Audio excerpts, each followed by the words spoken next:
Good evening, everybody. I want to read from Psalm 63 and just the first verse. Over these next couple of Wednesday nights, we'll be going through this psalm, and I just want to look at verse 1 tonight. And this is what the writer David says. O God, you are my God. Earnestly I seek you. My soul thirsts for you. My body longs for you in a dry and weary land where there is no water. I wonder what your deepest longing is tonight. Or what are your deepest longings at the moment? What is it that you're longing for right now?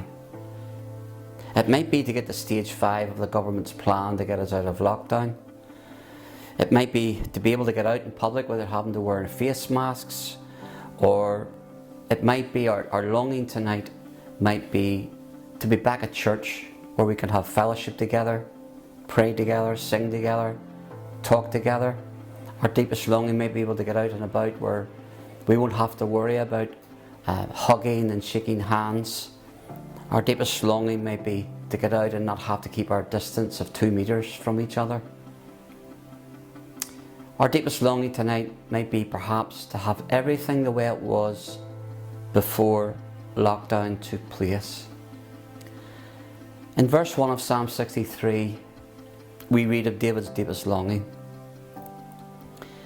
His deepest longing, he was longing after God. He's on the run from his enemies. He's been driven from his throne in Jerusalem. He's fleeing for his life. He's away from the tabernacle where the people of God used to meet and worship together. And now he finds himself having to head off into the desert for safety.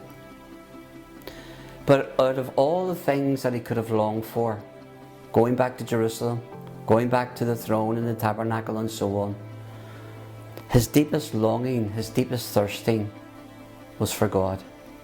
In fact, he emphasizes this 3 times in that verse 1. He says, earnestly I seek you. My soul thirsts for you. My body longs for you. He longs for God with every part of his being. There is the spiritual longing. He says, my soul thirsts for you. There is the physical longing for God. My body longs for you. His whole person longs or thirsts after God. David is not thirsty for water, even though he is out in the desert, but he's longing and thirsting for God. He compares his longing for God like that of the body desiring water in the desert. It shows the depths of his desire. His craving was so great that it actually left him physically weak in verse 1. Because this isn't just some sort of emotional longing. It was a physical one. He says, my body longs for you. His longing for God is so intense, it's as if he's going to faint. If you can imagine years ago, perhaps more so in the 50s or 60s, when the girls used to scream and shout at the concerts of the likes of the Beatles or Elvis, longing to catch a glimpse of their idol or even to touch their idol. They scream and shout so much that they literally faint. And that is the picture here in verse 1. David desires and longs for God so much, he's almost ready to faint. And that's because you and I were made for desires. God made us with desires and for desires, but our desires can be misdirected in that they can not drive us to God, but away from God to things in life where we think we could find satisfaction without God. The early church father Augustine once said, thou hast made us for thyself, O Lord, and our heart is restless until it finds rest in thee. Thou hast made us for thyself, O Lord, and our heart is restless until it finds rest in thee. He's right, isn't he? God made us to long after him. God gave us desire to create a longing for him. Our thirsting in life after the physical things point us to a deeper, intense spiritual need for God. God longs for us to get to the point of the opening words of this psalm. O God, you are my God. My God. God longs us to get to the point in life where He is personal to us, where He becomes our God, my God. I wonder, is God personal to you tonight? Do you have this personal relationship with God through Jesus Christ, His Son? For that is why He made you. That is why He put that longing in your heart and desires in life. If God is personal to you, you are a Christian, then do you still long for Him from the moment He became personal to you? Are you still thirsting after God? Is He still your deepest longing from the moment you personally knew Him? Or have you lost your spiritual passion for Him? Sometimes, if we're honest with ourselves, that over a period of time in our journey with Jesus, we lose our longing for God. We go through the motion of church activities, church programs. We go through the motions of church of just going through the motions of church worship and going to church itself. But we feel spiritually dry. You know, it's so easy to go throughout our Christian life and see it as a box ticking exercise. Ticking the box of Bible reading, ticking the box of prayer, ticking the box of going to church and so on.